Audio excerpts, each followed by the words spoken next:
Hello, everybody. I'm Candid Frank Stanishi, and right there is Mr. Shawn Slaght. Now I'm afraid to remove him. I was supposed to remove him before that, so I'll just leave you in here. And the same thing with Griff. I was going to bring you in one at a time, and Leave it. It's a party. Keep I've them had all a bit of together. a Yeah, brain It's cramp. Grey Cup. We just wanted exactly. to, we wanted to focus on what we do. First of all, with you, David, I'd like to talk about the fact that we were there last year. We were there a couple of years before that, Mhm. and this year we're not going. What do you miss the most about being at the Grey Cup? Well, just the ambiance of the whole. It's the city gets transformed when the Grey Cup's there, right? I mean, Sean, I'm sure you remember a couple of years ago when I was in Regina. It's just the aura of this big event, right? Being in your city, all these CFL fans that come together, all the players, people from different teams even coming. It it just gets into this. It's not always just about the game. I mean, the game is a big part of it, but it's Absolutely. about the whole week and people literally playing their entire year around this one week, right? Of coming together. As this year is a little different because it wasn't just coming together as fans to watch the games, but in some cases talking about other things that are going on with the league right now. So this year has a little bit of a different feel in that regard. But yeah, I think just the seeing all the people within the league in one place, you know, I think that's the big part of it, right? You don't get that feeling when you're watching it from afar. So totally agree. I'll add to that as well. The fact that you're immersed in the experience, the Grey Cup experience, because of what you said. But it also gets to the point as a reporter where every day you're talking to the players. And what I miss is I guess, from a player's perspective, to see the experience from a player's perspective. Right now, David and I, we're not going to all the different opportunities to talk to players. The All Star game, every day we talk to the players. We're asking, sometimes it seems, the same questions over and over again. And it's a week of talking about getting this game going, about this one game, this one couple of hours they're going to put together. And you begin to realize it reinforces the idea of the importance of this game, but also the disconnect players want to have, to the extent of the not being buried by the hype.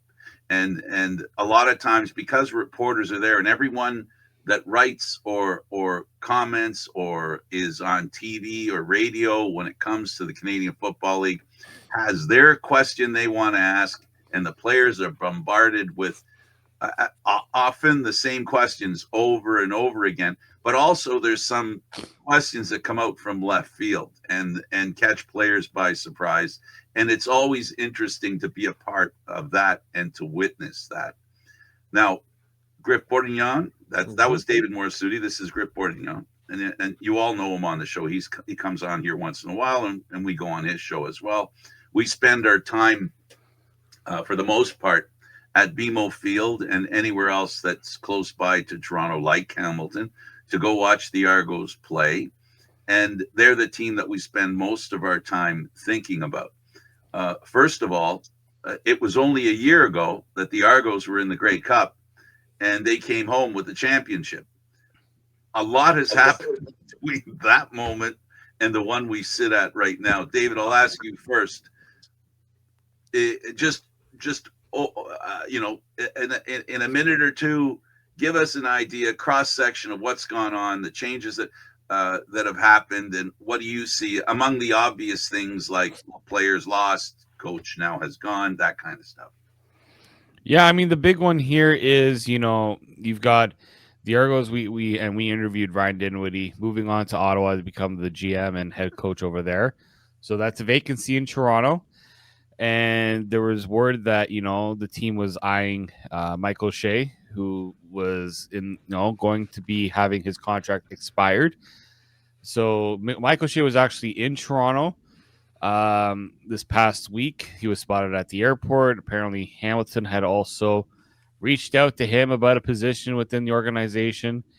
And there were some people were believing that maybe or they're going to get close to a deal, and it turns out Winnipeg's like, nope, he's sticking around. He's sticking around till in 2026. I didn't see anything beyond that. There were still kind of details hadn't kind of been firmed up yet, but essentially, Winnipeg's like, we're not letting this guy go. Which, in fairness, to have Michael Shea consider leaving, had to have been a really good offer, and B, the situation that he was comfortable leaving. And it appears he prefers the situation over in Winnipeg, one he's known for the last 12 years. Now that you've done that, Griff, so on the topic with the whole thing with the Toronto was weird because like this time last year, like you guys were there. I unfortunately wasn't in Vancouver because I was between outlets, but the Tuesday morning / afternoon, we got to celebrate with the guys and talk to them, which was a lot of fun. And then it all kind of went bottoms up from there. 5-13 season, now needing a new head coach. When Mike O'Shea, because I feel like what happened with him is what everyone thought what he was going to do. He probably went back to Wade Miller. Hey, Toronto's offering me this. They're offering me this much money. What are you going to do to match it? And they said, hey, we'll match it, probably give you a little bit more. Obviously, look, we know there's that stuff with the football ops cap, which I do agree should go away. I feel like you should be able to spend what you want for coaching.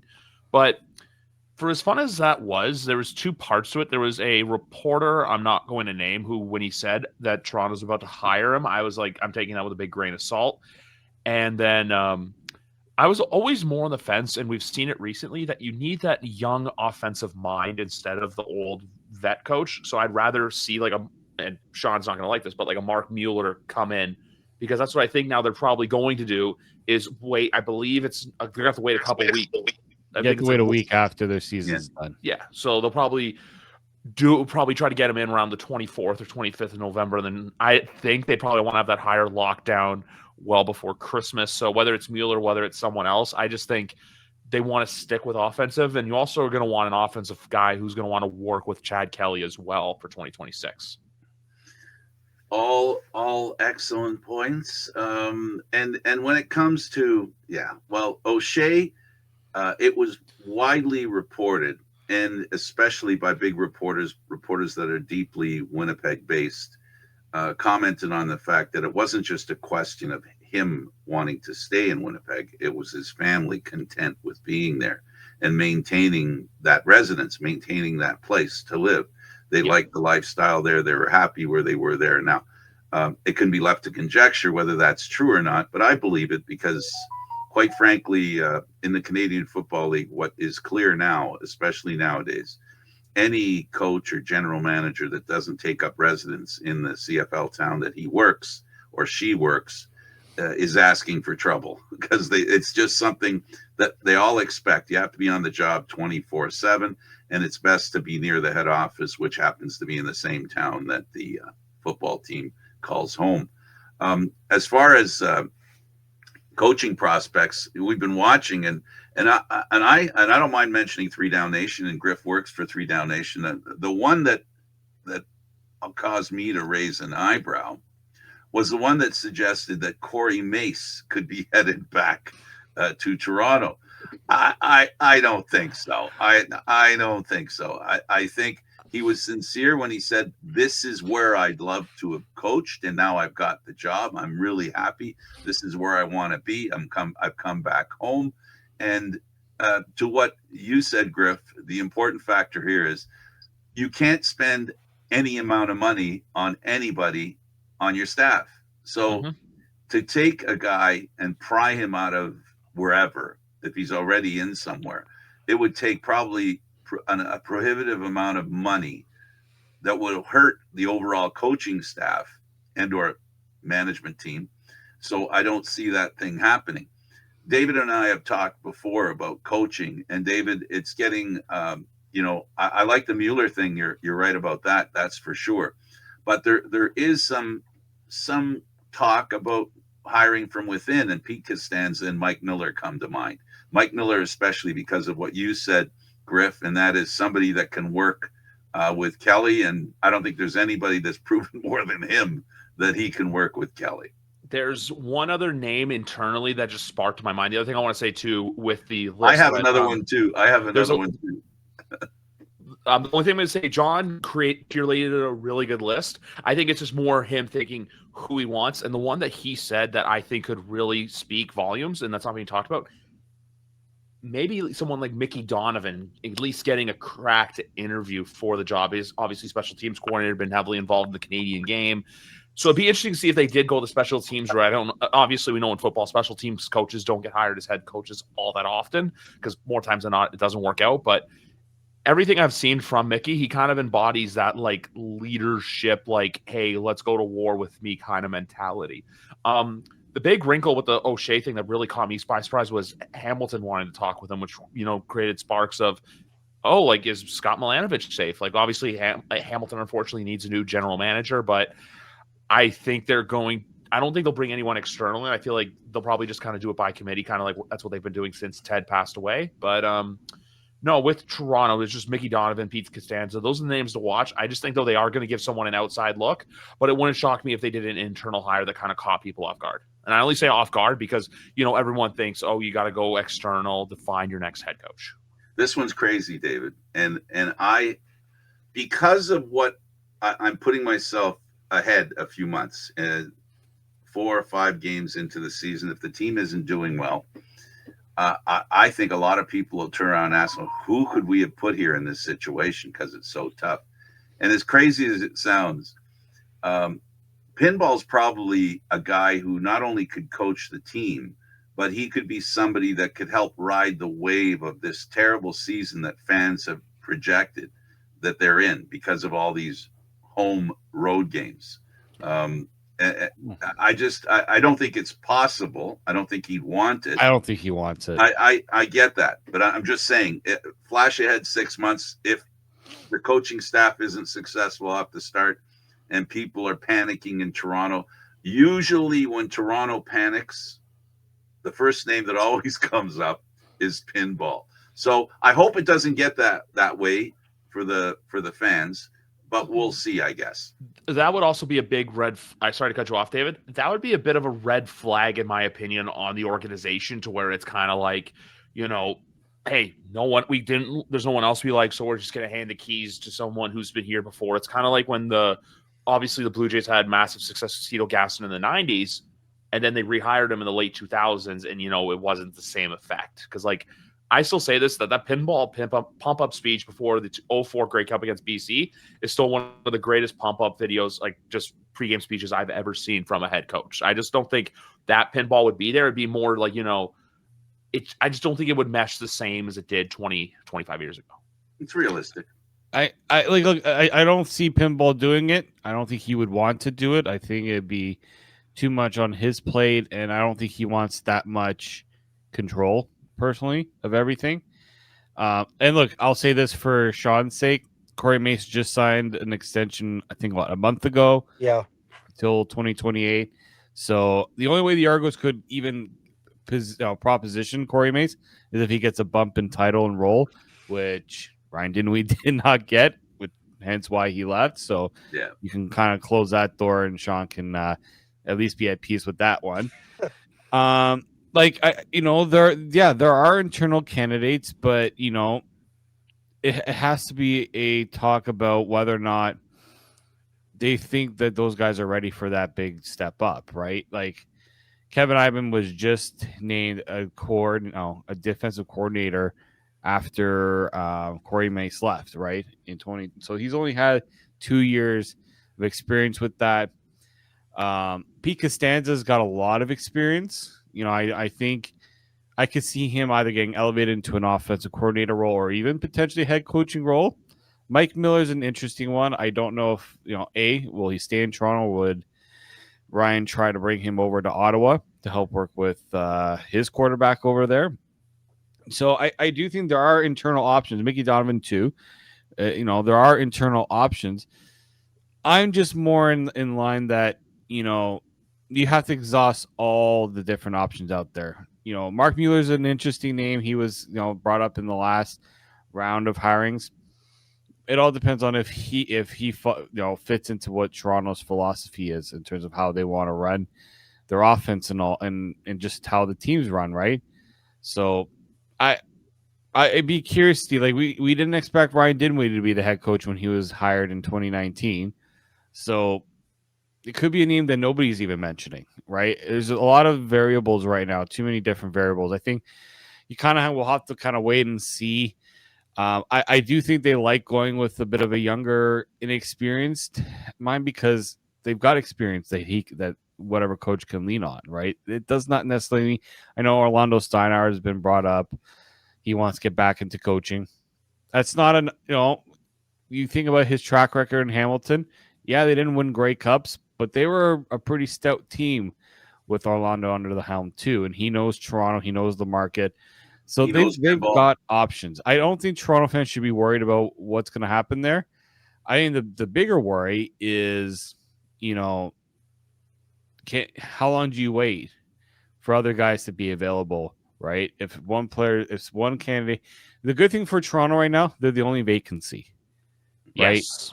So nobody else is competing with them for head coaches. So that's why they went with after Mike O'Shea because they wanted to get to him before Winnipeg potentially could offer him a chance to come back. Well, that door was left open and he decided that's what he wanted to do. So Toronto can afford to be a little bit patient, but they also need to be cognizant of if there's somebody that they do want, they don't want that other team to give them extra opportunity to try to retain them. My view on the reason the Winnipeg coach stayed is because it was a good situation for him. And I think the only reason he came and talked to Toronto and Hamilton, he was basically raising his own value. If I was to be really, well, anyway, if I was looking at it from the most important way to raise your value, being wanted in Toronto and Hamilton as well doesn't hurt. It doesn't hurt in your deal with Toronto. It doesn't hurt with your deal with Winnipeg. But he decided to go there. The Argos now have an opportunity to hire someone. I'm also of the mind that it'll be a new thinking process. It's been very successful in the Canadian Football League, as you know, Shawn, in Saskatchewan. The Riders are being led by a head coach who never coached anywhere else. His first coaching job is in of course, Riderville. The same's true for Toronto. The same's true for Edmonton. The same's true for BC. The same's true. Well, it's not true for Montreal because, well, it's true in the sense of head coach, because he as well wasn't a head coach until he went to Montreal and won a Grey Cup. And those guys have all won Grey Cups. Mace is on possibly in the middle of an opportunity to win a Grey Cup, which I'm sure Shawn and all his neighbors are hoping deeply. And he's already waiting and figuring out where the parade's can be so he can place himself in a good position so he can report to us on that parade. But before we talk parades, we have to talk Grey Cup. And we have Montreal and Saskatchewan in. I'm going to say the most important factor that could determine the Grey Cup is a question of Alexander's natural ability and his mind that uses that natural ability to the fullest extent. And does his injury creep back up? In other words, he's got an injury that can flare up. And I just wonder, because automatically when he tries to do more than he should, because he can't filter himself, because that's the kind of guy he is. That's what I think is going to be very important here. Does he survive the whole game? Am I smoking something funny? No, that's where I'm looking at it, Frank, is exactly how healthy is Davis Alexander. We know how aggressive the Saskatchewan defense is, and if he's not going to be able to be mobile, that could be a nightmare for the Alouettes. And if he goes down, they have to go to McLeod Thompson. It's going to be a really long night for him. That would be very ironic, David and Griff, because he went down in the Grey Cup and made Kelly famous with a Grey Cup win. You could do a lot worse than McLeod Bethel Thompson though, as your veteran backup, right? True. Yeah. But Montreal, the one big thing with Montreal though too is the fact that they have all their wide receiver weapons healthy. Austin Max looking like what he looked like in close to 2023. Tyson Philpott's an interesting one too, just because he's in a bit of a contract stalemate with the Alouettes right now. So it's going to be interesting to see if he's there next year and beyond. Big play guy. The one thing I wanted to bring up, though, is because I know the Rough Riders have some injury concerns with, I believe, Keyshawn Johnson not going to be playing, and then Robustelli also out for this game. But one player who I think could be a huge X factor tomorrow night for the Riders is Schaefer Baker. Yeah, I think he could be a huge reason to why they win. I also think AJ Olette could be as well.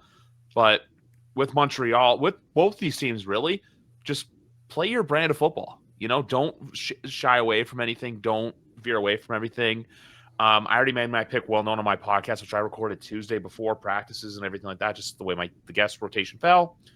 But there's going to be a story written tomorrow night, and I think there's one story that when we get to game picks that I really have been wanting to see for 6 months now. So I just think as long as we can get a good football game like we got, 2009, 2010, minus the special teams blunder, I think that's all CFL fans can really ask for. Yeah, and I see that X factor as well in Keen Schaefer Baker. I also look at Samuel Amos as well. I think he's definitely a game changer. I think you saw that in the West Final, also in what he was able to do. And you just look at that depth at receiver that Saskatchewan has with Tommy Neild, Schaefer Baker. Joe is going to be in the lineup. Sounds like he had a great week of practice, and you still have Dante Myers as well as your American receiver. Yeah, the depth that Saskatchewan's dealt with so many injuries this year that they've built up that depth, especially in the Canadian positions. Like the reason why they can go with more offensive linemen that are American is because they got the crop of Canadian receivers that can start, right? And so that's a big one for them. But like I look at like especially on the Saskatchewan side, like they took down a pretty good BC offense, right? So when you've got Montreal and you're talking about the Davis Alexander situation, even David Alexander healthy, Saskatchewan probably feels that they're probably one of the better teams that can try to match up against what the Alouettes are going to throw out there.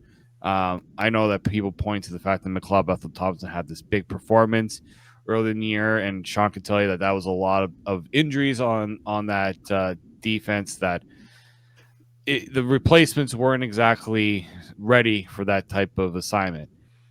You hope now they, knock on wood, there aren't injuries. You never hope for injuries, but if there are, guys will be able to step up this time around. But they'll have a better crop of defensive players ready to step into these games. So it's the depth of these two teams, what they can throw out there on both sides of the field. It's going to be, I find it's a pretty even matchup, in a lot of ways. And it's interesting because, Montreal's got the young, dynamic quarterback. The Rough Riders has got the trusty veteran there. So the dynamics of this game are quite interesting as well.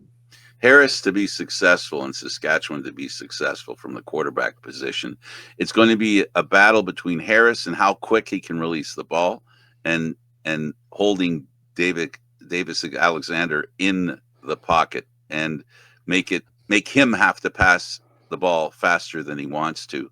So for me, that's where we sit at quarterback. Both these teams have defenses that on their own can win the game.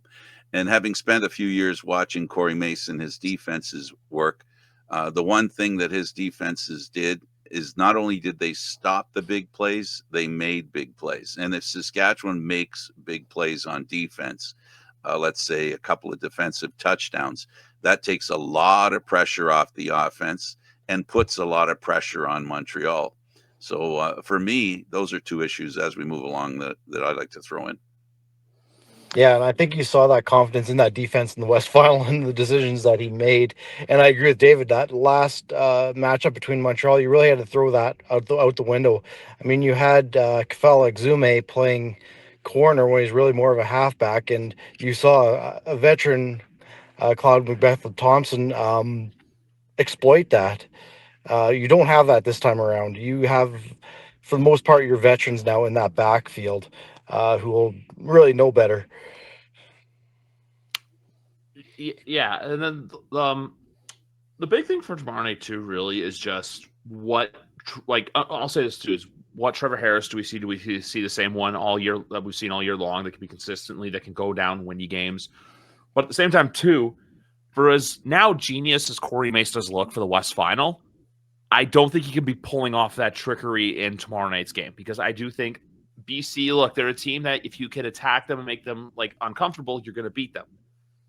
We haven't exactly seen that with Montreal that often, to where if you give them an inch, you give them a mile. So I do think that tomorrow night, I understand if you want to trust your defense, but I really do think that tomorrow, if you have a chance to get points, if you have chances to extend your drive, you got to take them. I think you do have to play risky football. You just can't play overly risky football. Oh yeah, no, 100%. I can agree with that for sure. I think also we haven't talked about it yet, but special teams. Montreal has a pretty special kicker, and so does Saskatchewan. And historically, when you talk about that game that Rider fans hate to remember, it all leaned on a kick. So, that could be the difference as well. In the Canadian Football League, we've watched both playoff games ended, pretty much on the last play. So, I don't see this game being any different, which is why it's important that neither of these teams let the other team go on what they can do, and that is go on a run. You get a couple of big plays in Montreal, and they can take a lead on you, and then their defense has an opportunity to go to work. So this game, both teams will want to keep the other team very close and then want to make a difference as they move along. As far as coaching is concerned, or game management, Montreal's game management is driven mostly by two guys separately, offense and defense. I know in Toronto, they should look at the offensive coordinator in Saskatchewan and Mueller. I think this is a great opportunity to see two well-balanced teams who don't really come in with one strength in their game. They both have a good kicking game, good special teams. They both have a really good defense, and they both have great offenses. Of course, they're different, because of the two quarterbacks and how they apply the game. The one thing we haven't talked about is the running game. And I don't know how cold it's going to be in Winnipeg, but it's supposed to be around 1 or something like that. I count on you, Griff, Mr. Google Meister there. The temperature tomorrow would be a factor if it's cold, but I don't think it's going to be cold enough to be a factor. I mean, that's pretty mild springtime weather for Winnipeg, so I don't think anyone's really going to be complaining, whether it's players or fans in the stands. Compared the to run is not especially compared to what we saw in Regina last weekend, where it was -7, -8, with worse with wind chill. But which isn't that cold in Regina. Which isn't that cold in Regina. No. Which isn't cold, but still, though, like the fact that like the weather is I don't know exactly. I know it's gonna be like 2-1. I don't think there's gonna be any like crazy like rain or anything like that. I don't even remember the last time like there was a true weather Grey Cup since, I would say, the one in Ottawa. 17. The snowstorm in 2017. Edmonton had its challenges. It was really cold. It was really cold. No, but I mean like where the elements play a factor more than the actual temperature itself. Well, the field was frozen in Edmonton. I was there, and they devilishly tried to get the field warm because it was like an ice rink. That happened in 2013 too in the old stadium, right? Yeah, exactly. Well, yeah, actually, 2013. I remember the week leading up to it. Oh, it was freezing, but actually, come game day, it wasn't actually too bad. Not by Saskatchewan standards. We have to temper what we're talking about, especially when it comes to temperature. I remember in 2021 in Hamilton, the wind. How much of a factor that was. Kickers couldn't kick. Like they kicked the ball forward, it would go backward. like those are things you have to also account for in these games as well. Weather hasn't been. This is also why they pushed the Grey Cup earlier, right? To avoid, which will be in Regina, right? potential issues with the weather and elements being a factor as much as it has in the past. Yeah, and with that note, I like the earlier start for the Grey Cup, just so there's not a lot of like, especially even for the East and West final, there's not going to be like that crazy weather. Maybe you get like the odd game that's like a snowstorm, kind of like what you saw last weekend, but for the most part, you play those East finals the last weekend in October. you're looking at fine temperatures, and then you don't have Grey Cups where it's constantly people are freezing cold out. Like even today, like I know today's a bit crummy in Ontario, but Sean's got the nice sunshine in Sask. But no, it's like I said, the weather should seem like it's gonna be fine. But the original with the running game though, if AJ Ouellette finds his metaphorical Thor's hammer, I think that's the biggest X factor in the game. I just think if he can carve up that Montreal defense where they just don't have an answer, or he's getting, like, I'm not saying like he has to do these like huge plays, but if he's getting these huge chunk plays of like 10, 15 yards a carry, there's really not an answer to that, to where they can kill you on the ground or they can kill you in the air. So I really think the running back edge does go to Sask, but Absolutely. Ultimately this game though, I think more or less could be won or lost by the defense of Montreal though, more than the defense of the Rough Riders, because we know Corey Mace trusts his defense. Meanwhile, the Noel Thorpe defense with the Alouettes has been really up and down the entire season. They are finding their groove and they have been playing better, but for a lot of this year they were very easy to figure out. Like remember the game Toronto Blue against Montreal?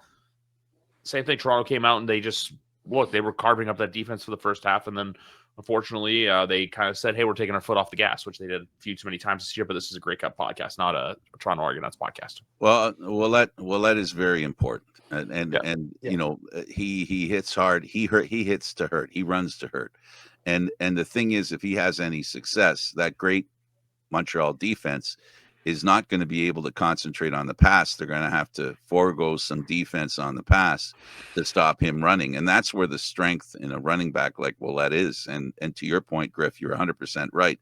If he becomes a factor, he becomes a factor to help weaken the defense on the pass for Montreal. Yeah. I was just going to say, if I can go back to special teams, though, Frank, for a second, because I think that is a concern, at least here out in Saskatchewan. Brett Lothar, yes, he has that history of making the big kick, but he struggled this year. And I know people in Saskatchewan have been really concerned. Okay, if this Grey Cup comes down to a field goal, can he make it? Because while he has that history, he struggled. I get what you're saying, and it's not anything unusual for Rider fans. Kicking has always been really the Achilles heel of every team Saskatchewan brings to a Grey Cup, so it's nothing new.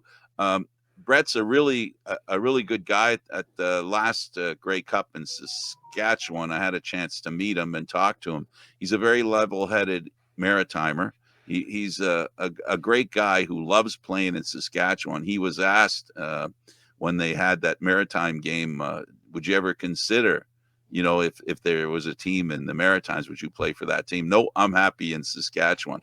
So his loyalty and dedication to that team pierces through, and he's a big cog in the community when it comes to riders, and they have a loyalty to him, which the riders, one of the biggest, again, I said Achilles heel for kicking for Riderville. The other thing riders do, and the riders fans do, is they love their team and they love their players, and sometimes they love them to the point where maybe they shouldn't until they don't a lot. Yeah. Oh yeah. No doubt. That's the history as I know about the riders. Once they cross that line, it's like, oh my God, it gets as bad as it does anywhere. They're not special. Rider fans aren't especially bad to their players. Every town has their moment. No, but absolutely. They're just as quick to throw them out with the bathwater as they are to cheer them on. So yeah, it's true. That's the pressure of being a kicker and today, and for Lothar in this Grey Cup, because he's going to have all those conversations he's had with every Rider fan about kicking. It's all going to be going through his head when he goes to make that kick. And when he has gone bad this year, it's been for a prolonged period. It's been for a game. It's the hope is that he can do the goldfish thing, and if he makes a mistake, hopefully he doesn't compound it, and that's the danger that Saskatchewan has. The other thing too, like you're talking about earlier, Sean, I just saw from my colleague Justin Dunk that per their official depth chart, Agile seems like he is a go for tomorrow night despite the ankle injury. Yeah, I just wanted to say, like, I just literally saw the tweet with the depth chart, and then I didn't realize this too, but Austin Mack is also dealing with a hamstring injury as well. So we're at that calendar of the year where everyone's playing with some sort of ailment. It's just a matter of, who can fight through it best, who can make plays. But There's one other coach that I want to bring up for the Riders, who I feel like has Rider fans were a little like, because the offensive line was a little banged up at the beginning of the year. There's some guys that have lost, some guys that have come up, and I think Edwin Harrison's done a great job there being the O-line coach. I remember I have a Riders radio guest that comes on my program quite often. You may know him, Sean. His name's Britton. But that's one thing he said to me right away, that the offensive line was a big concern, but it's come off to be a huge proving point for this team. So you have their offense. That's another thing tomorrow. It's offensive, just going to be big offensive line football. So we'll see which one of those units can really, hold their quarterback in the pocket the longest to get throws off, or which ones open the holes in the gaps to get those big running plays off.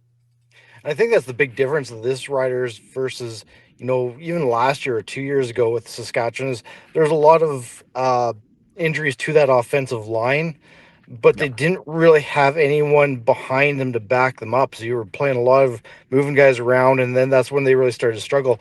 I really credit Jeremy O'Day. He think he found some more of that depth. So when they went through that injuries, they had a guy who could, step in. And that's another thing about Corey Mace as well. And you've heard it over and over and over again with him, was the standard is the standard. Like, it doesn't matter if you're, the third string or the first string. Like, we play up to a standard. I just think of, this game especially, the one thing I'll talk about with Corey Mace, I'm sure many of us, when we were watching that West Final, when he decided to punt the ball, we're going, he's doing what now? Yeah. Right? But you know what? We have seen teams make, either go for it in bad spots or just decide, I'm going to put the trust in the players, play the field position battle as much as I can. And I do wonder, how much Corey Mace will be aggressive, or will he say, you know what, I'm going to live for another play and see if we can avoid, the bad mistake that can turn, flip the game in the wrong way, right? Because that's like Montreal feasts on those mistakes, turnovers, fumbles. But Montreal was prone to it too. You watched that East Final last year; they gave away points to Toronto. Possession. There was a fumble 6, wasn't there? Yeah, there was a fumble 6. There was, a fumble in the red zone. I think for Corey Mace, and they were pretty good at this against BC for the most part. You have to preach discipline and, limit the mistakes, because the BC also made mistakes. There's the one, I called it the interception fumble because it was more of a fumble than it was an interception. That flipped the script in a big way for Saskatchewan, because they had scored. BC looked like they were going to respond, and they lost that momentum shifting plays, right? Frankie and I saw it in the Grey Cup last year. Yeah. Or everyone watched it. But you put yourself in a good position with a lead, force the other team to have to be more aggressive than they want to be, and that leads to usually mistakes. If you can, and Corey Mace has seen it. There's going to be a lot of things that he's going to want to do, and I think Mike Rose was talking to Derek Taylor, and he said, look, we're not believing anything about Davis Alexander's hamstring. We're going to have him show us how good that hamstring is or how bad it is, right? You don't want to play into the false narrative, oh, he's not going to be at his best because his hamstring isn't at 100%. You can't have that mentality. You have to go with the mentality that they're going to be at their best, and we have to beat them at their best. Yeah, they're in this game. The other thing is, I don't remember. I don't seem to recall that penalties have been a factor in the Grey Cups and recent Grey Cups, and that trend has to continue, because if either of these teams get into penalty trouble, that'll be a hand up for the other team. They don't want to give that advantage, so they're both going to have to play a clean game. And every time they make a mistake, it could lead to either a loss of possession or a touchdown. So discipline is going to be very important in this game. And you have two coaches who are different in the sense of how they comport themselves on the sidelines, but both of them, they require their teams to be disciplined. Both of them do not put up with getting outside the game and making it all about an individual as opposed to forgetting that this is a team game. The other thing too with that is just the fact that you have Andre's crew on tomorrow night, and we know Andre's had a bit of a lot of Rider fans. I think if there was a referee I they mean, hate number more one. than any guy, that guy's number one. Yeah. third That entry. guy's number one. Whether it's fair or not, Shawn, I don't know. I do know that whenever he shows up on the field, Rider fans lose it. I've been to a lot of Rider games, even ones that didn't involve the Argos, and that's the one thing that carries true. I don't know if it's fair because, quite frankly, the Canadian Football League supposedly ranks their referees, and the ones that get to do the Grey Cup are supposedly the best all year, right? So the league has faith in Prue. So I suppose that should be enough. The other thing with the referee thing, sorry to cut you off, Shawn. The other thing with the referee thing I want to say, just because I know the NFL does this differently than the CFL, is they have basically they get their best crews and then they kind of make like an all-star crew for the Super Bowl. So I wonder if the Grey Cup, is it the same crew Andre's been using all year long, or do they do, like you said, they get the best line judge, best side judge, best field judge for the game? But also I feel like too, you should. Yeah, I don't think it's they don't bring the whole crew in. I think there is that bit of swapping out. Because there's the one judge who just has like the long hair that I always see in Toronto. I have no idea what his name is, but I'm surprised they waited this long to announce it. I feel like they would have said something. They should have said something like before the Grey Cup, or I guess they wanted to see how the playoff performances panned out for these guys. Absolutely. Yeah, no, I was just going to say Andre Prue. Yeah, you're right. He's kind of number one out here. But to be honest with you, like the games I've seen him officiate, I mean, haven't been the worst compared to other crews. So, and as you guys probably know, like there's a ranking system, right? So, I mean, there's a reason he's there, and there's probably statistics to back it up. All right. We've got a little time left, and I'd like to talk about this. If the game takes a turn, what do you anticipate? What are the opportunities for surprises that impact the game? What do you see as, I guess, well, I think you guys understand what I mean. David, what can't happen for Saskatchewan to win? What can't happen for Montreal to win? If you broke it down to just that point, what cannot they do? Well, Saskatchewan can't turn the ball over. Saskatchewan has to force Montreal to go down the field and have a balanced attack, right? Montreal needs to show that they can run the ball.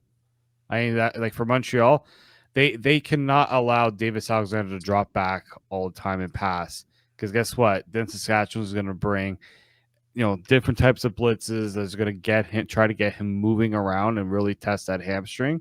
So Montreal's going to have to run it. They're going to have to run the ball. They're going to have to find ways to protect Davis Alexander. And Saskatchewan's going to have to just trust their playmakers, trust Alouette. Don't do anything risky, right? You want to try to go and win the game. I'm not saying don't go and try to make plays, but don't. Trevor Harris is pretty good at taking what the defense gives him, and he knows Noel Thorpe's defense pretty good. So I'm both teams have things that they're going to have to cross off, but I think for Saskatchewan, what they did last week worked pretty good, except for the first half. First half needs a little better. But I think, I think that their game, they have, a good game plan. Both teams do. It's just a matter of executing. Griff? Mine for Sask is the same as David's. Just you can't fumble. You can't have those gimme interceptions. When you really have a chance to lock it down, you got to lock it down. You can't just turn the ball over in inopportune times. And then my big one for Montreal relates to what I was saying about AJ earlier.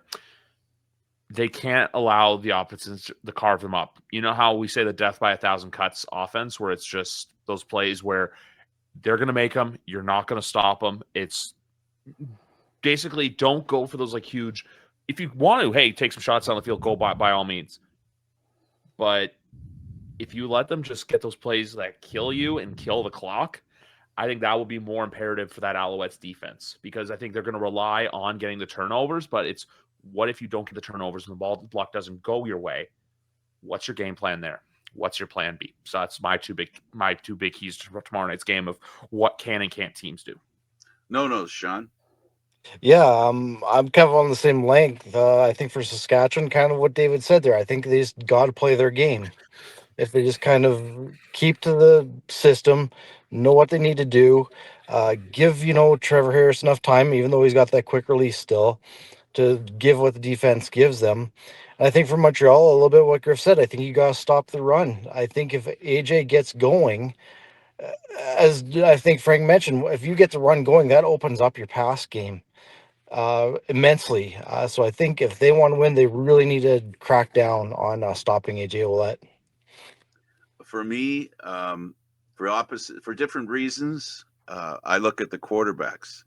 You've got a young guy who's not necessarily 100% healthy, and you've got another guy who's longer in the tooth, more experienced. Both these teams cannot allow the other team to get to their quarterback. The dirtier their quarterback gets, the more problems there's going to be. Davis Alexander has thrown interceptions, and usually it's because he's been under a lot of pressure, and that because he's kind of an impatient kind of guy because he wants to make the big play. If you put him into that position where he hurries because he's under pressure, that makes him not as effective. And with Harris, he's a little longer in the tooth, maybe easier to inflict pain on because he's not as fleet of foot. So for me, this is something that I would start the game and make sure my offensive lines understand the challenge here. And also their running backs. I'm not sure about Scott. We haven't talked about Scott. We've talked about Ouellette. That they're going to have to protect the quarterback as well, right? They're going to have to be in that design play. And whatever play is designed, the patterns have to be crisp to shorten the time that the passers have to make the pass and make sure they've got good passes to make. So everything runs through the quarterbacks in my mind, and their health is imperative in this game. Mind you, I agree with McLeod Bethel-Thompson being a good second choice, and I agree because he's very motivated. I just can't imagine. I really can't. I can't imagine the opportunity he'll get in a Grey Cup. And his last memory is he ended up out in the last couple of minutes, and he gets a chance to finish a job. I think he may have finished with Toronto, but he never got the chance to show it. So there's motivation there if Alexander goes down. The big thing for me for this game, for just storylines and everything else that I've been following for 6 months. Remember 2 years ago how it was all about how does Cody Fajardo to define his legacy? Yep. He's got 2 Grey Cups on his own as a backup. But if he were to get one, that's his. That's solely responsible. He was the man and the reason why they won. It's kind of the perfect storybook for Trevor Harris's career. And that's why I just think he's more motivated for as good as Montreal and Davis Alexander's been with his undefeated streak. All good things got to come to an end. And I've just been rooting for Trevor Harris the entire season because he knows that, hey, he's, I believe, 39, I think it 39, is. yep. He's 39. And, there's just something about him chasing his own legacy, getting that monkey off your back of, hey, I got a Grey Cup that I earned.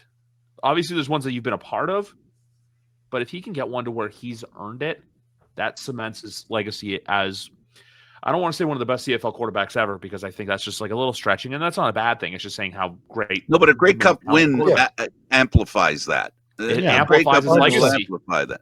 If you get a 5th grade, that's the thing that still shocked me is when the stand. I know standings come up this week as like a coping mechanism for Argonauts fans, but I was shocked when I realized that the Sask's only won 4 Grey Cups. I think it's 4 and 15 is the record all time. So if he can, and here's the other thing too, there's got to be a little extra just cherry on top for Rider fans to know that, hey, we can celebrate a Grey Cup win in our rival's new stadium. Oh, and Harris beat 110%. As a Rider, Montreal. I was going to say, as a Rider fan, nothing would please me more than lifting a Grey Cup in Winnipeg. In their watching room. Andrew Harris lift it as a coach in Winnipeg. Yeah. I keep forgetting he's a coach on that team, and then he'll pop up on the sidelines, and I'm like, oh, there's Andrew Harris.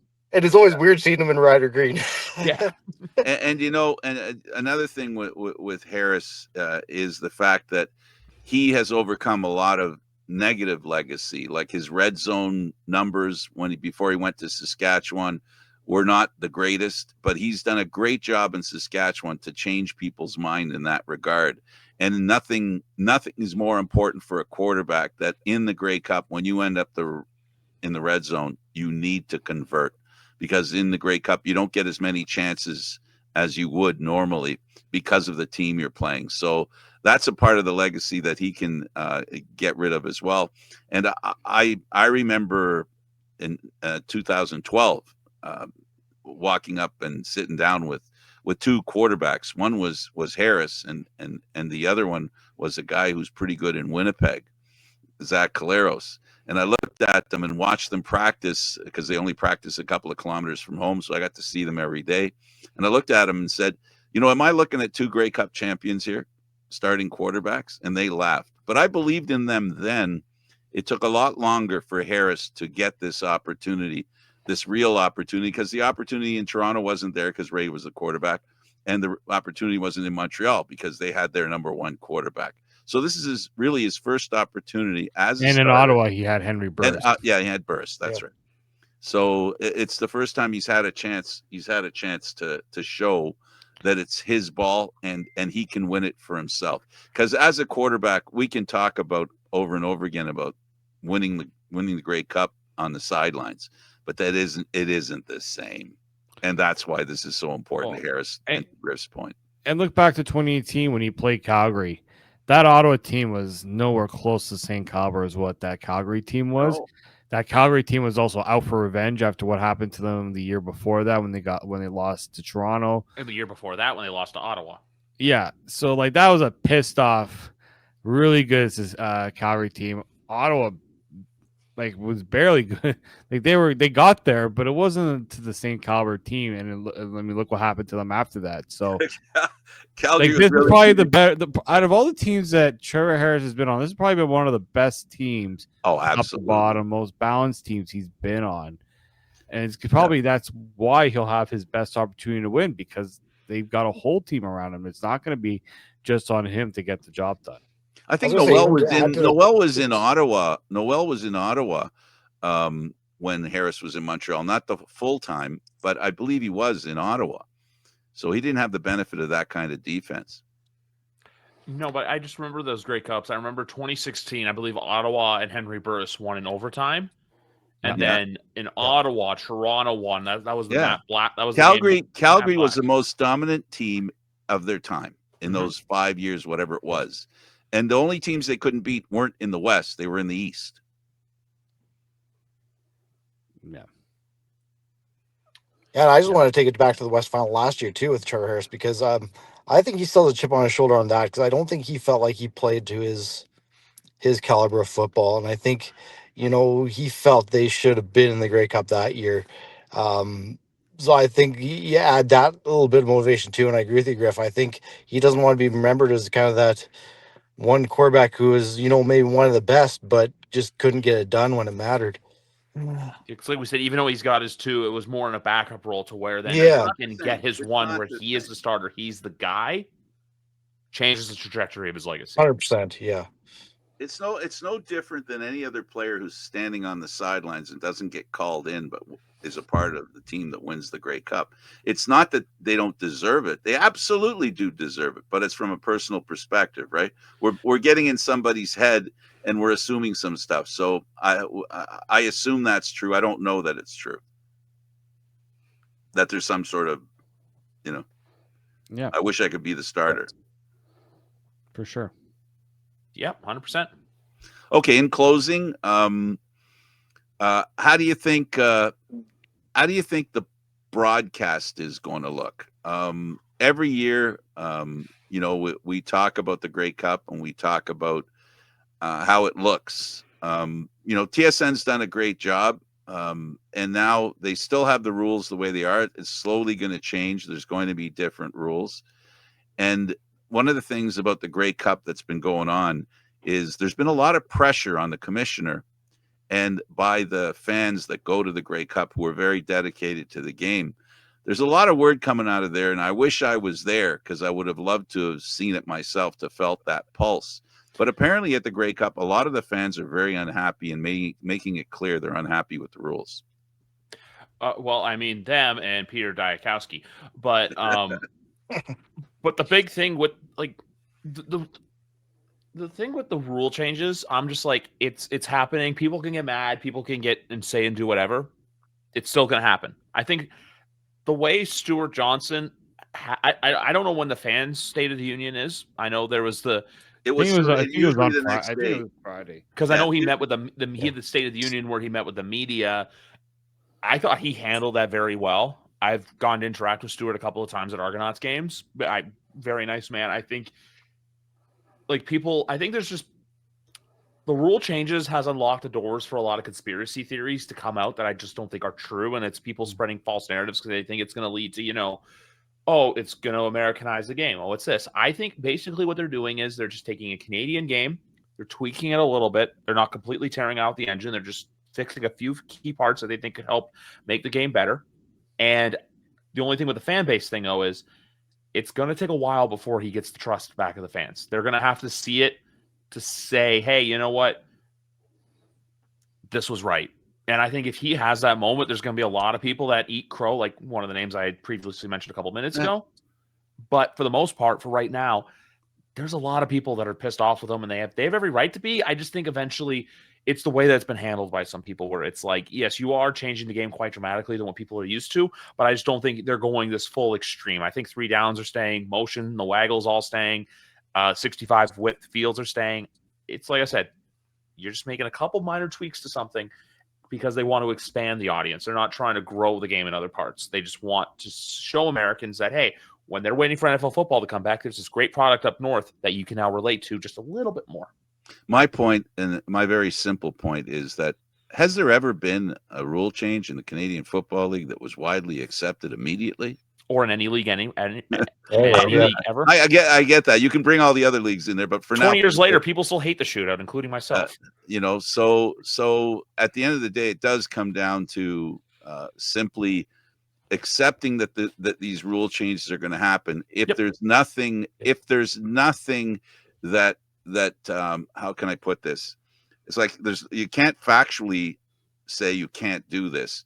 At the end of the day, what it comes down to is they're making changes that I think are to open the field up to be played everywhere. And people assume it's the US. It's also to be played everywhere in Canada. The shrinking of the field makes it a lot easier because of soccer fields and other things like that, schools, colleges, all those different places where the Canadian game can be played, because a lot of them don't play Canadian in minor football.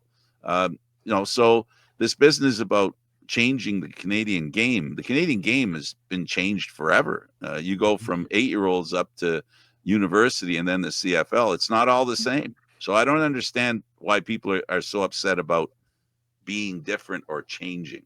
It's like I said, there's just a couple people, including one Regina reporter, who I'm pretty sure Shawn knows what I'm talking about, who, like I said, too, it opens the doors for people like that to think like, oh, how dare you change this? You're changing this. Oh my God. Like the fact. But how did the fans, my question really, Griff, is about the fans and the interaction that they're having. I'll put it this way. My perception is that a lot of intense Canadian Football League fans are present in the same place as the commissioner and the biggest game. And I'm wondering, does it have an impact on the way the CFL thinks, the way the commissioner reacts? That's all. I think the only thing I'll say to it. You know what? Before you make the announcement, have a conversation with the presidents, GMs, or a few people, the CFLPA, before you announce it. I think that's the part of it that I think maybe that's where the commissioner had a bit of a faux pas. He should have given the stakeholders a chance. You don't have to tell the fans.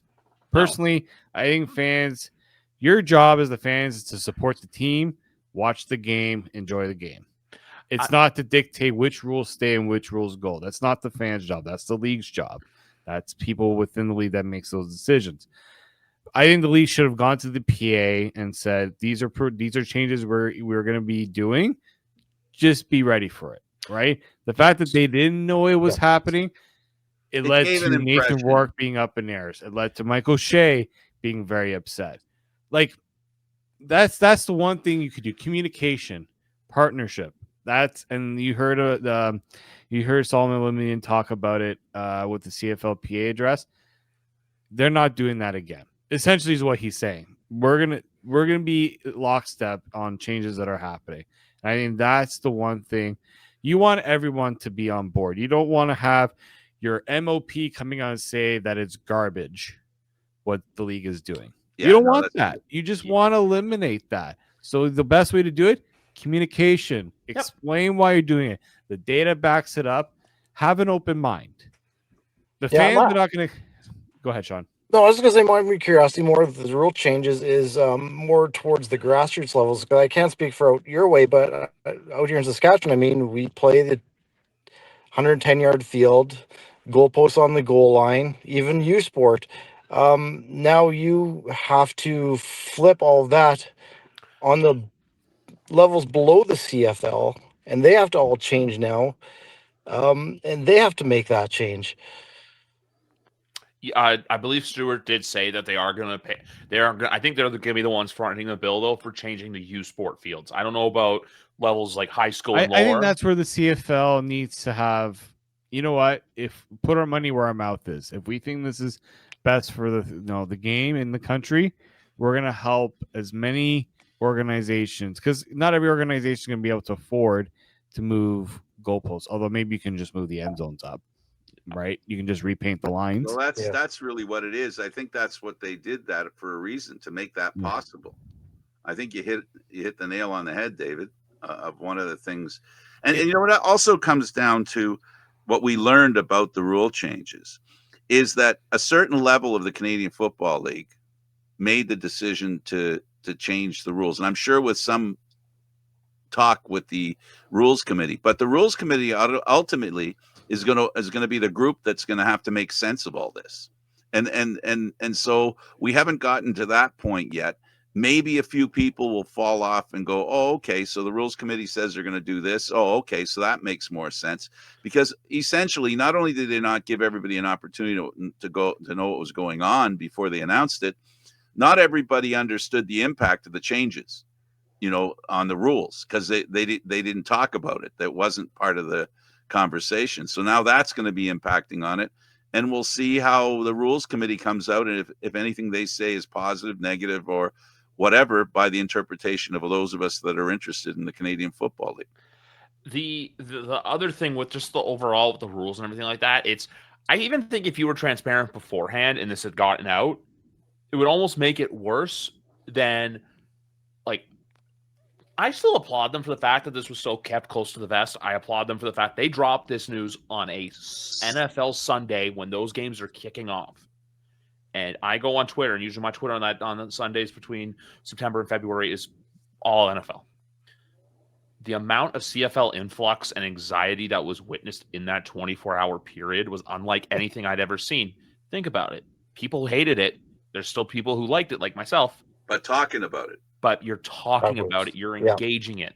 The biggest thing that I took from Stewart's availability yesterday was the fact that he said the social engagement was up and that he knows that we have to target towards a certain audience.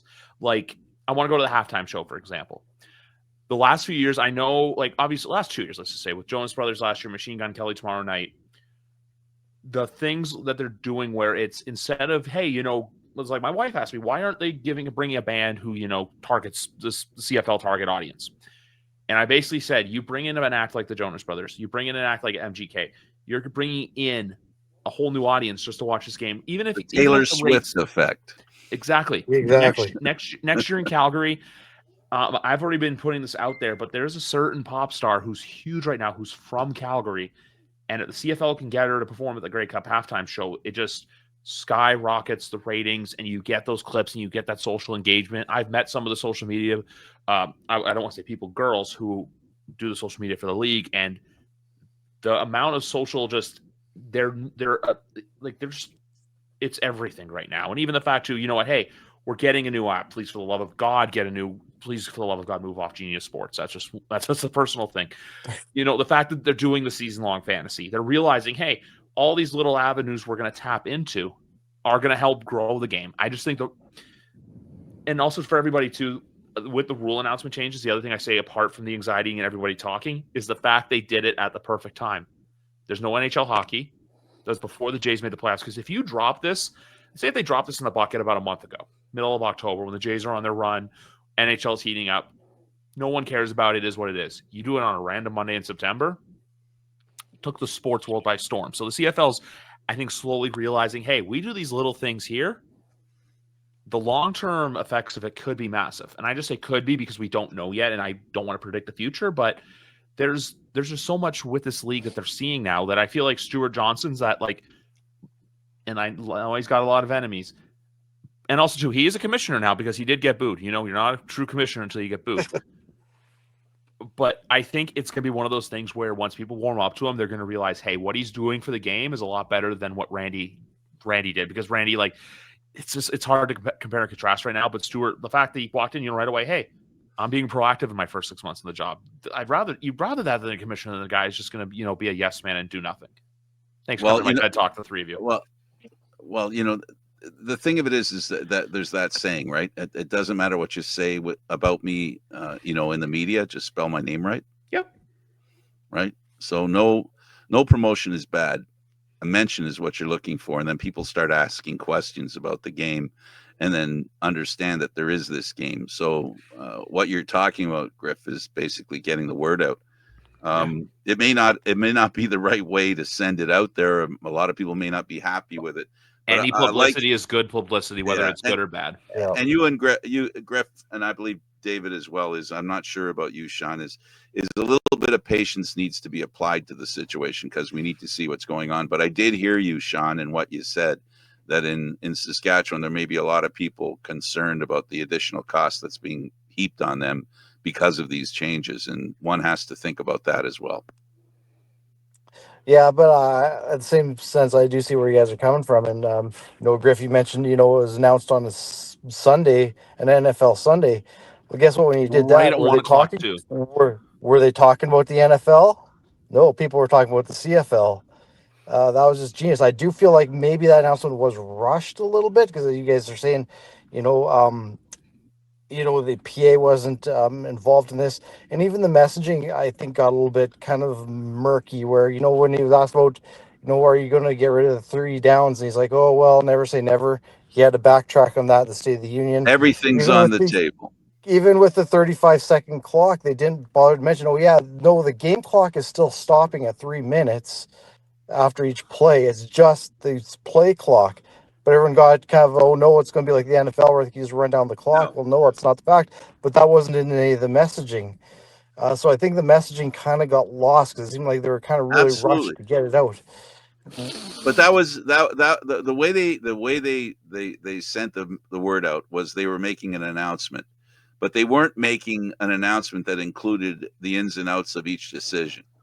So, and that's part of the problem, right? Like to David's point, if they had spoke to the CFLPA, given management a more open look at what was going on, and at least give them a little bit of a, while we're doing it for this reason, and tell them, you guys are all going to be part of how this shakes out. You're going to be part of the rules because that's the thing, right? It's not like management is excluded from how these rules will be interpreted or enforced. So that's part of the reason why I think they didn't tell them, and it didn't matter in a way. And then eventually it does go through the system that is the one that creates how the rules are applied. Yep. So it is what it is. But on the most, I want to end on a positive note. I've got Saskatchewan, and I've got them. I'm not a gambler like David, and I don't know about you, Shawn, like David and Griff, but I will say it will be less than a touchdown that decides this game, and it's going to be late points are going to win the game. It just seems to be that way with the CFL. How about you, Shawn? Well, yeah, I think I'd be remiss. Oh, Riders. Okay, we'll move on to the next. Yeah, because I have to pick Saskatchewan, but I think I'm with you, Frank. This is not going to be a blow by any stretch of the imagination. It's going to be a close game one way or the other. So I have a couple takes just because from the gambling perspective. I like the Riders to win. I'm going to go with a crazy score of 32-28. And crazy prediction for the game. Give me Schaefer Baker for MOC. Oh, I like it. I like Saskatchewan too. I think Montreal's going to keep it close, so I think their defense is going to really step up and make this a close game. And I think it's going to come from a late second, win for Saskatchewan. It just seems to be the way that they're operating right now. So I'll go 31-28 Saskatchewan. I almost said that number, but I wanted to throw. I think they're both going to be tied, I want- and it could be a walk-off field goal sort of way. There needs to be we're doing game. the points too, Sean. You got yours together? Points, oh boy. I'll say mine. I'll go I'm going 27-24. Okay, and I'm going 37-34. So we're all in agreement. The over I believe the over for tomorrow night is 48.5 at -125 on TunyBet. So if you want that, you got to go over. You got to go. It's a CFL Grey Cup. Take the over. So now that we all made I'm going to have the last word here, guys, because you're not going to get a chance to respond to this. So after we all discussed who's going to win, so Montreal's winning tomorrow. Thanks for joining us, everybody. We really appreciate you being on the program, guys. Of course, Shawn Slaght, new to our show, Griff Bordignon, a regular sometimes, and David Morsuti, the heart and soul of this show, and I'm Candid Frank. I get to handle the controls, and by saying that, I'll handle them now. Thanks for watching, everybody. We'll be back for a post-game show, and we'll see how the game goes. I'm really not sure, and I'm half of me saying, Montreal's going to win after hearing us all talk about that. I'm concerned that Montreal's going to win, and we're all going to look like dummies, and they'll be having a funeral march in Saskatchewan. Hi, everybody. I'm Candid Frank, of course, and we've had a chance to listen to our regular hosts. We've had a chance to listen to a voice from Saskatchewan, and now we get a chance to hear from the voice that I know and appreciate of the Montreal Alouettes, Clifford Pine, otherwise known as Cliffy, Flight Deck, Alouettes Flight Deck. Thank you for joining us. Oh, as always, thanks for having me. We appreciate it. All right, it's a real pleasure, and I guess I'll ask you first. So how's it been at the Grey Cup this time? The vibes here have been absolutely incredible, Frank. It's been absolutely amazing. Just walking around the city and just being able to, see things really from a Montreal perspective. I mean, I've been at the stadium almost every day, and it's just been absolutely incredible. This experience is like nothing else. From a fan perspective, the Alouette fans, how thrilled are they? What's the mood there? I haven't seen too many Alouettes fans yet, but I know that a lot of people are still, believe it or not, still making their way down to Winnipeg for that. But from what I've seen and heard so far, everybody is very, very excited. The energy, as I said, is palpable. Even though it seems like Rider fans are outnumbering Alouettes fans 10-1, doesn't matter. There's no question in my mind that the Alouettes fans that are here are ready to bring the energy, bring the noise, bring the excitement, just like they do in Montreal. But now they're going to be doing it in a different locale. Absolutely. Tell me about some of the news that's coming out. We know that Winnipeg now, their head coach has decided to stay in Winnipeg. Was that much of a buzz there while you were there? Yeah, I think there was a bit of relief from Bomber fans knowing that Mike O'Shea is going to be sticking around, and Kyle Walters as well was extended. We still don't know any of the details. I don't know if it's a 1-year or 2-year deal or what's going on, but at least the threat of Mike O'Shea possibly returning to the Toronto Argonauts has been quashed, at least for the time being. We'll see what happens. I mean, I can't imagine it just being a 1-year contract. I don't see like nobody wants a lame duck head coach or GM or anything like that. So my thought is it has to be at least 2 years, and I'm pretty sure that Mike O'Shea got a nice pay raise, maybe some more additional responsibilities if that's what he's looking for. I mean, for him, this is a perfect situation because he's got all the leverage. Like he can pretty much go back to the Bombers and say, "Hey, Toronto's offering me this, this, and this.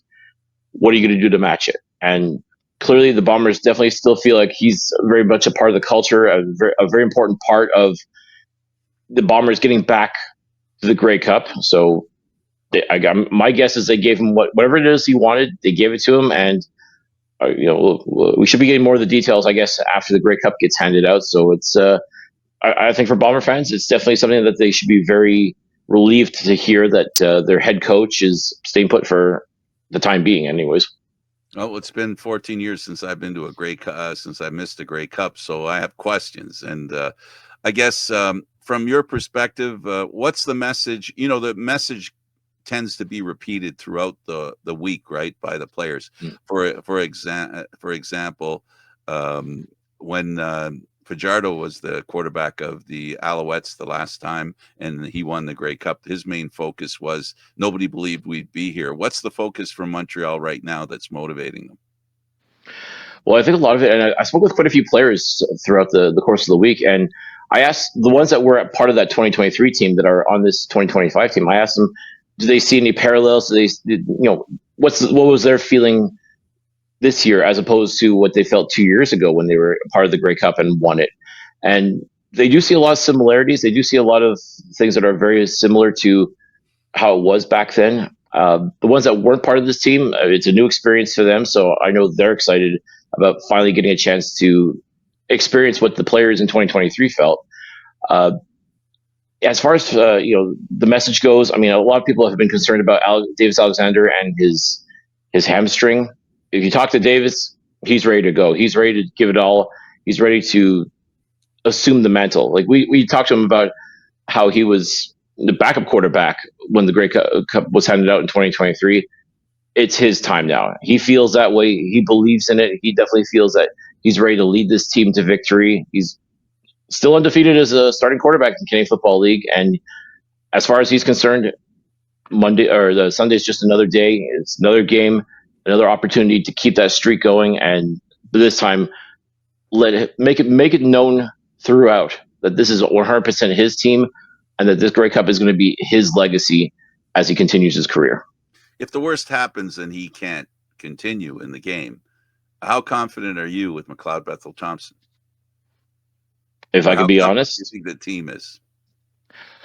Oh, if you ask the team, they're definitely confident. They feel like if, God forbid, something were to happen to Alexander, that MBT could come in and do the job. Do I feel that same confidence? If I'm being honest, I don't know. I guess the one saving grace would be that, yes, McLeod Bethel Thompson, last time they played this, he played this Rough Riders team, did very well, but obviously, in Saskatchewan, he seems to play his best football in Saskatchewan, which I don't know what it is about Saskatchewan that makes him such a good quarterback there, whereas everywhere else he's just okay at best.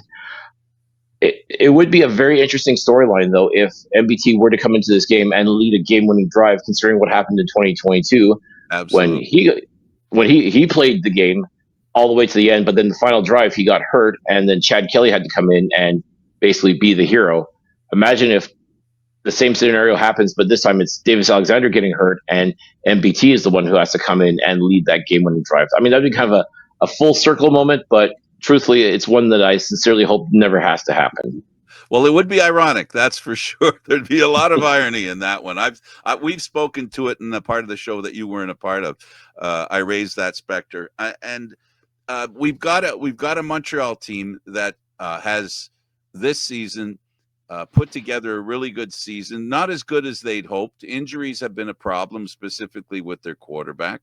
How do you feel Montreal stacks against Saskatchewan? Let's say, how will your offense fare against Saskatchewan? What do you need to see from Montreal and don't want to see from Saskatchewan when Montreal has the ball? I think both teams are about as evenly matched as you're going to find. I felt that way last week in the Eastern Final against Hamilton. I felt both teams there were just as evenly matched. I don't see too many differences as far as Saskatchewan goes, because yes, they've got a great offense. Trevor Harris has definitely been playing some absolutely outstanding football. This defensive Saskatchewan as well has been, on another level. If I was going to look for a weakness, maybe special teams, I might be a little concerned about if I was a Rider fan, because Brett Lother, when he's on, but when he's not, he's definitely not. And heaven forbid this game came down to a Brett Lother field goal attempt. I wouldn't be putting any money on that, to be honest with you. Montreal's got a good kicker. They've got a very good kicker who has been absolute money all year around. And like, I would have 100 times more faith in Jose Matos Diaz making that game-winning field goal kick as opposed to Brett Lother. It's just maybe it's just the way that this year has kind of worked out for both kickers. But if it were to come down to a field goal, I'd be putting my money on Montreal and being able to make that 40, 50, whatever it takes, yard kick to win the game, as opposed to Saskatchewan doing the same thing. The defense of Montreal has always been historically good. Even in the years that they weren't so good in the standings, their defense is always, under Noel, has always been a really good defense. How do you think they'll handle the fact that Saskatchewan has a pretty devastating runner, a strong runner who runs to hurt, big guy, and how do they handle him and ensure that the passing game that Saskatchewan can be very strong with, because they have such a great core of Canadian receivers, as Montreal does, and Montreal has a good set of receivers, but from the perspective of defense for Montreal, how do they negotiate ensuring that they're not hurt by Ouellette and put down the defenses in as far as the DBs are concerned? Well, when the Alouettes played the Winnipeg Blue Bombers in the Eastern semifinal, I said one of the keys to the game was going to have to be stopping Brady Oliveira, or at least keeping him honest, and they did a very good job of doing that. Now, AJ Ouellette is a different kind of running back altogether, very similar in style as far as, just that ground and pound that he does. I always say trying to tackle him is like trying to tackle a bowling ball. But if anyone's going to be able to do it, I think this Montreal run defense has improved greatly over the past few weeks.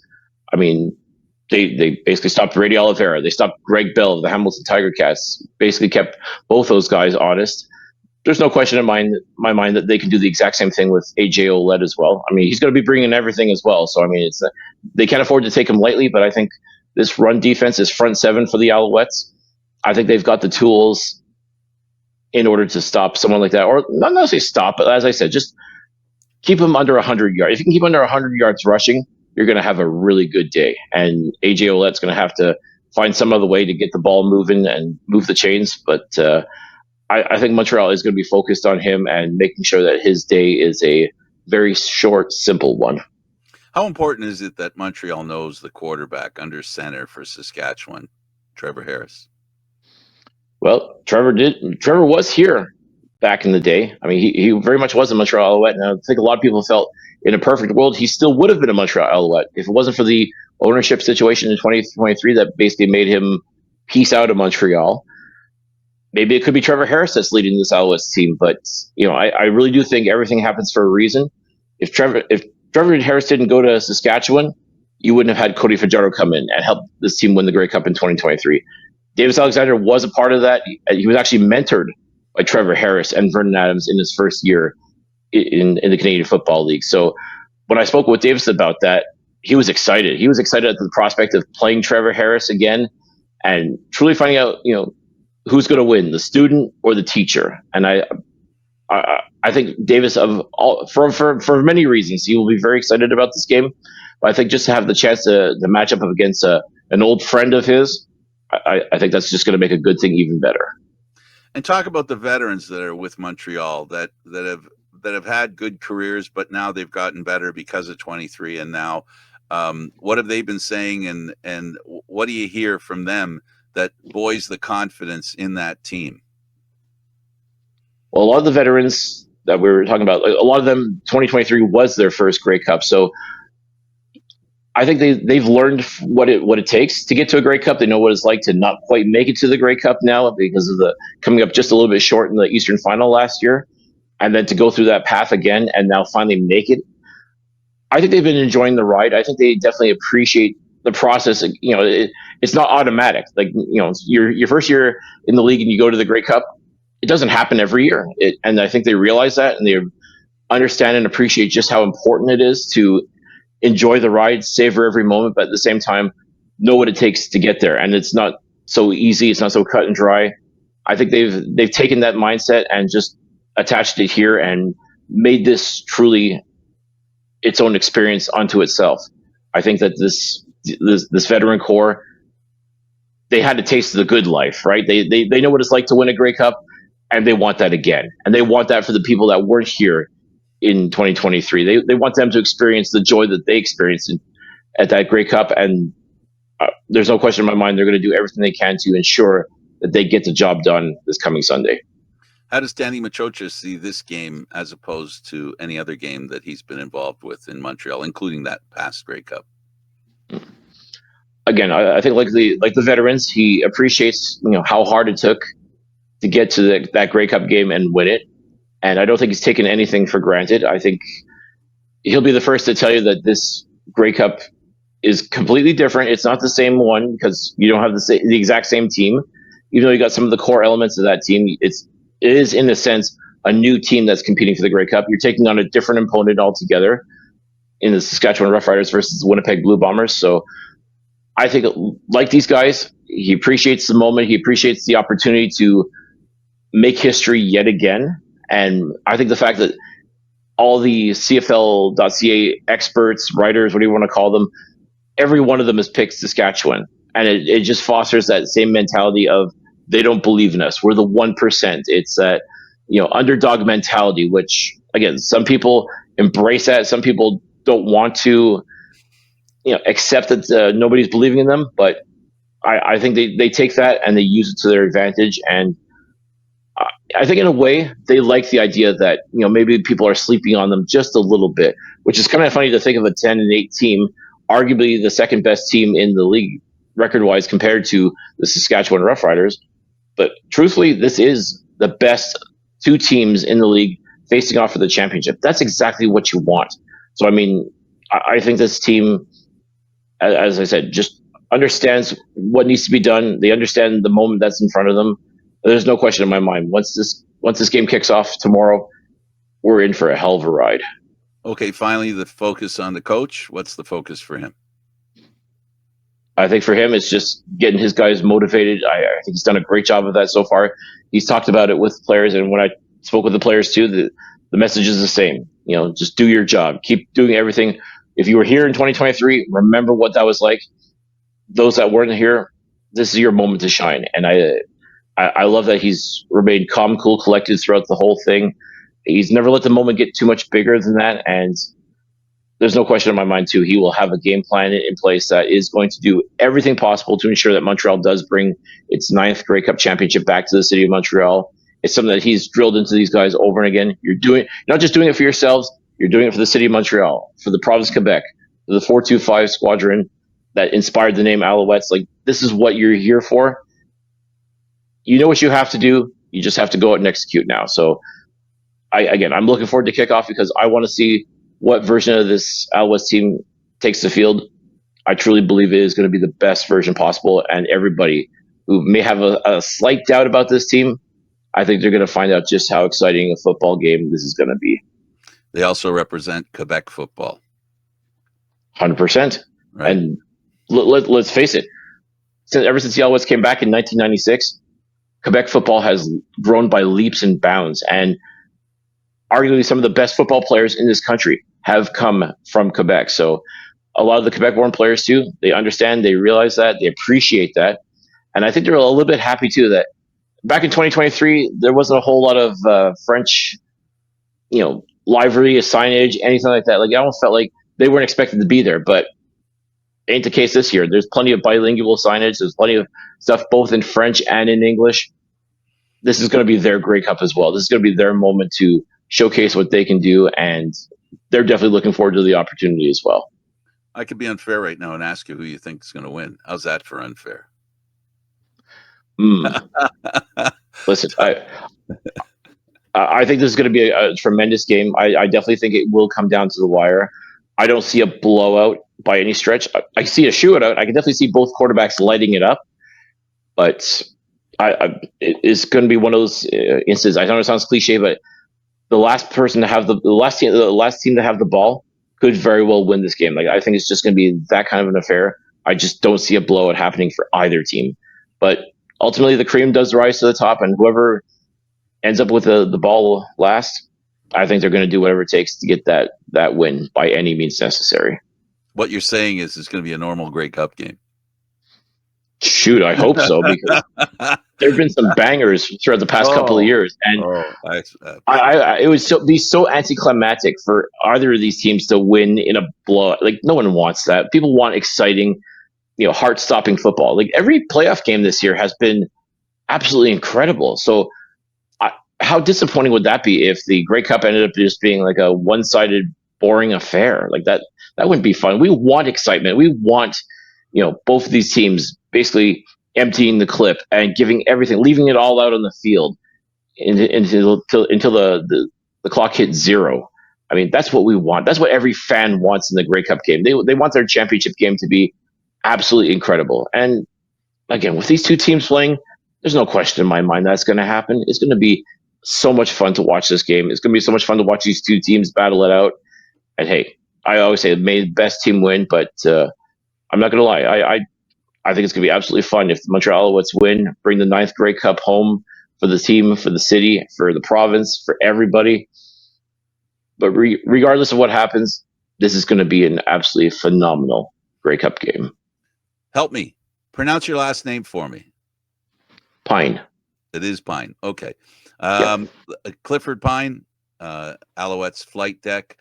Thank you for taking the time. I know you're busy in Winnipeg. Enjoy the experience. And as always, enjoy the game and safe trip home once you're done. Much appreciated. And so great for you to ask me to come on and share my experiences with this. It has been an absolute blast, and we definitely miss having you here at Grey Cup, Frank. I miss being there, but unfortunately, personal things have gotten in the way. And believe me, after 13 years, this is I don't want to do this again. But thank you for doing this, and I do envy where you're at, and I do know that the fans that are there make it so exciting.